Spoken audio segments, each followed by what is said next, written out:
I still know what you did last summer. Just finished it. I already recorded this. My mic was all messed up, so we'll see what happens this time. So I won't go too deep here, but it was alright, man. Freddie Prinze wasn't in it enough. There wasn't enough time with Ben Willis. The script was pretty weak. The actors did a good job. I liked Casey, Carla, and KJ, I think was his name. They were funny. They had some good banter, good chemistry. He had a cool death scene. His whole like, I'm tired, I'm hungry, and I'm fucking horny. And then he got fucked up. That's a good way to go out in a horror movie. I gotta keep it real, bro. That's a good way to go out.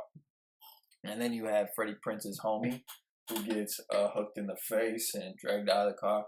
Another cool one. Why wasn't Freddie Prinze in this movie? Why did we spend 15 minutes of him getting there? And then he's there for like 2 minutes at the end.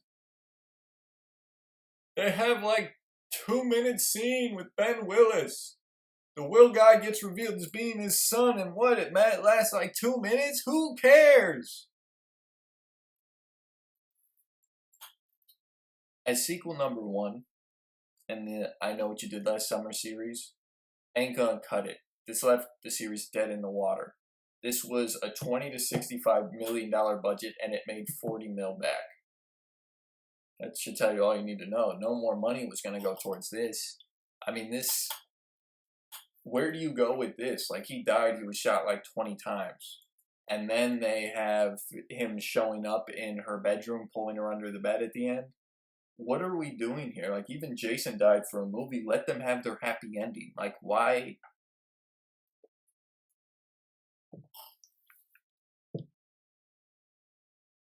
Movie's fine. Movie's fine. In an alternate universe where this is sequel number 12, 15, you're watching Fox Channel at 2 a.m. on a Tuesday, and this is some random sequel made in a few months. It's a holiday special by a bunch of just random people who came together to make it. It's like almost fan film, but like made its way across the finish line type thing, and then it's just randomly on TV somewhere. It's like 2 a.m. You're scrolling through. It's like, oh, this is kind of fun. I know those movies. Then it would be passable. Then it would be decent. Then it would be cool.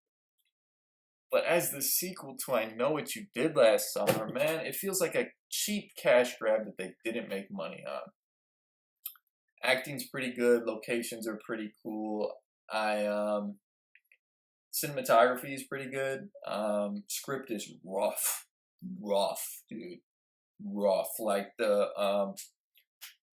one kill with what's her face, the dude Estes, the voodoo guy, and then the bartender girl. Like, he dies and he falls on top of her with like this sword in his back, and then Ben Willis comes and takes the sword and stabs it through her too.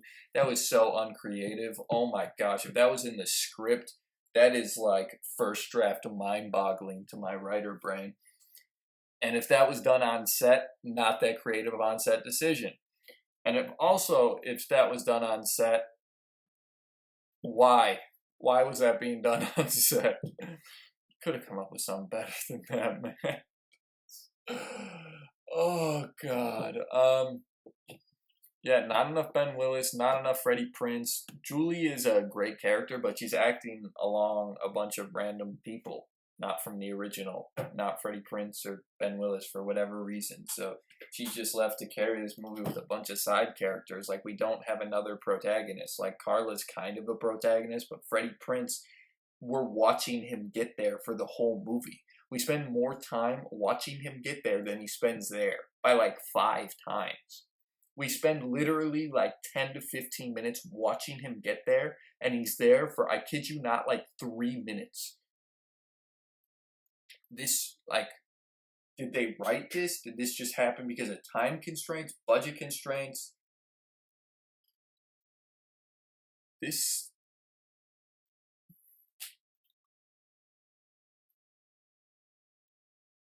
It's weird that this movie exists. Jack Black's character is. It's just interesting that that character exists in this film. this film existing at all is just interesting.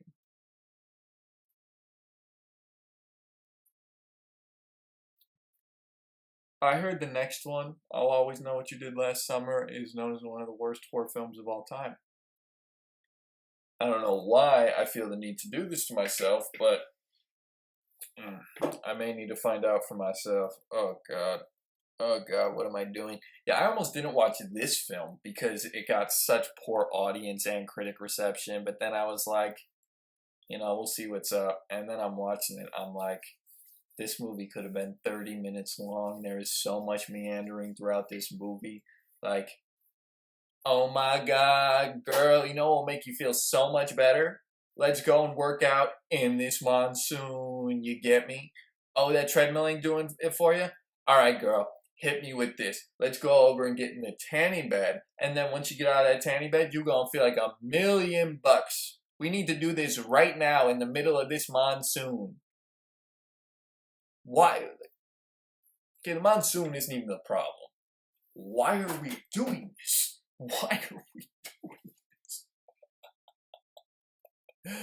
We don't need to do like 90% of what this movie does. It's just pointless meandering. And there's some fun scenes with the Carla and KJ. Other than that, none of the scenes do anything for me. Will was kind of fun, but really boring.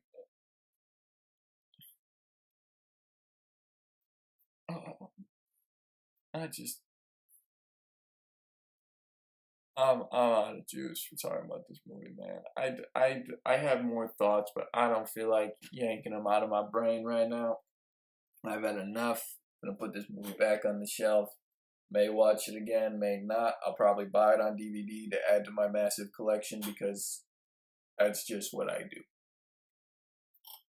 And I might watch this next movie. God help me. Anyways, so this movie, as a sequel to the original I Know What You Did Last Summer, Dead in the Water. Ha ha ha, no pun intended. As sequel number 17 on Fox at 2 a.m. on a Tuesday, that was made by a bunch of ragtags in the industry that barely got passed through copyright, that somehow ended up on TV, just playing through. You got commercials and everything. Passable. I'd watch it. If if there was like 13 other movies that got us to this point. The fact that this is one step after the original, which is a certified classic already in my book. So that's bad. I'm going to give this a 7.6, and that is considering that it is a sequel, a slasher sequel, and a slasher film in general. But slasher sequels in general have a very, very rough reputation and are not normally good. There are very few that are considered to be classics. Friday the 13th Part 2. Psycho Part 2.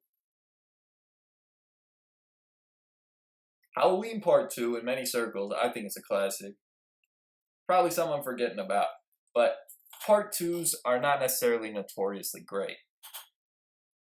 Even on that standard, this one falls quite short. So 7.6, this is a solid C, and again, I have a very kind ranking system.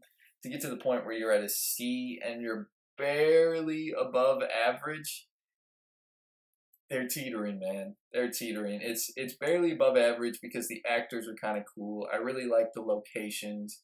The actors do a great job. Honestly, the actors really elevate this film. The already established characters I like a lot. I like Ben Willis. I like Julie. I like Freddie Prinze Jr.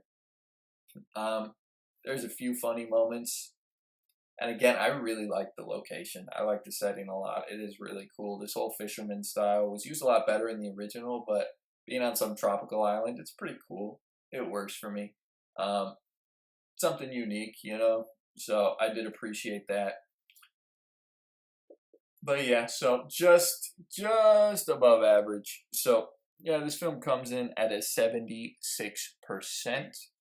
And I would love to know your thoughts below. I would love to have a cordial conversation about this movie because there are things that I liked, but I think I just got a little bit frustrated by the end because I really was hoping for more Freddie Prinze or Ben Willis, and it felt very anticlimactic by the end. And it felt like everything just happened and wrapped up so quick, and then they did like the cheap jump scare at the end, and I was just like, I was already upset for a little bit. We were like wasting time, but cool stuff had me riding a bit. I was still like, what are we doing? Then the ending, it all happened so quick, so it was pretty disappointing overall, but slightly above average. Please let me know your thoughts below, and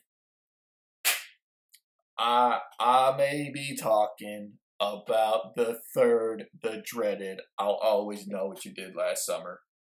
The direct-to-video, known as one of the worst horror movies of all time. Final, currently, sequel in this franchise.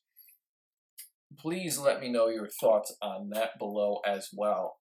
And I may just be seeing you in that one next time. But no matter what, until next time, this is Alex signing off.